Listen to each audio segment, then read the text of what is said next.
RCMP officer Constable Heidi Stevenson, and the Prime Minister mentioned her. She was the first victim that was identified. Stevenson was a 23-year member of the force. She was the mother of 2 children. RCMP say she was killed yesterday morning while responding to an emergency call.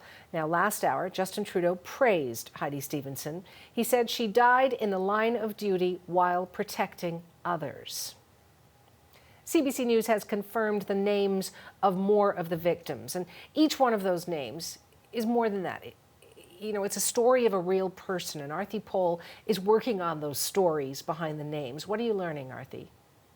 Slowly, Suhana, we are starting to learn a little bit more about each of those lives that were lost over the weekend because of this mass killing that took place. And certainly we heard from the Prime Minister to really highlight the lives of the victims and survivors. And we are trying to do that. We do want to mention to our viewers that we know there are so many names that are circulating online, but we are waiting here at CBC News to get official confirmation that at least the next of kin, the relatives of those who died in this horrific tragedy over the weekend, that they have been notified that their loved ones were victims before we go ahead and name any of them. And to that end, there are 3 new names that we are adding to what we have learned about the individuals who died here. Jolene Oliver, Emily Tuck, Aaron Tuck, a family, our colleagues at CBC Edmonton.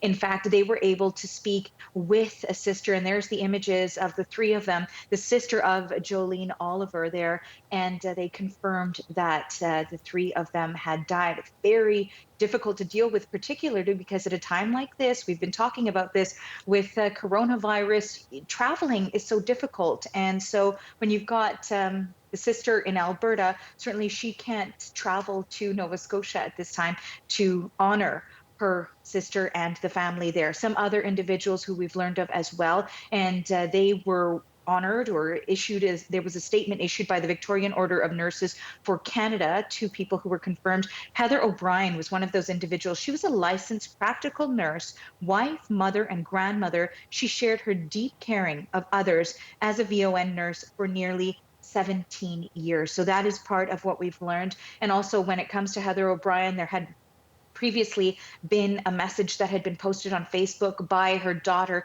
saying, "A monster murdered my mother today. She was kind. She was beautiful." One can only imagine what so many of these people are going through now as they remember their loved ones who were killed so tragically. Also, when it comes to the VON statement that was issued, there was another individual who was identified by the organization, and that is Kristen Beaton. And she was a continuing care assistant and a young wife and mother. Kristen began work with VON nearly 6 years ago, and like Heather, was a caring and compassionate member of the VON team. Now, the organization goes on to say that these were frontline workers, and we know how important frontline workers are all the time, but especially right now. And they really refer to them both as heroes and said that the community has lost heroes right now, Suhana. And one of the victims we know was a grade school teacher, Lisa McCulley. What are you learning about her?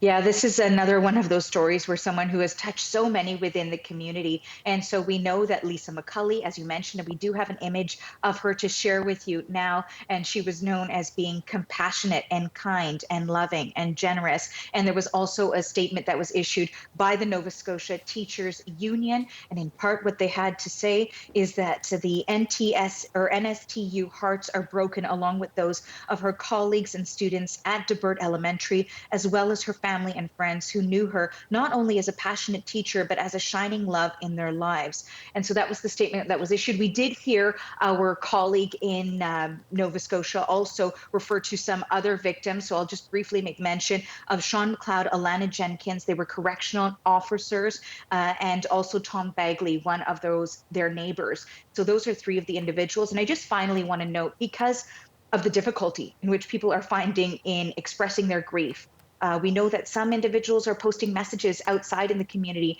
and others are holding virtual vigils, for example. And we know the Prime Minister mentioned that today. But also in the Indian Brook Reserve, in that community, we know that the RCMP detachment there were a number of individuals who came out to pay tribute as well. Take a listen to what they did.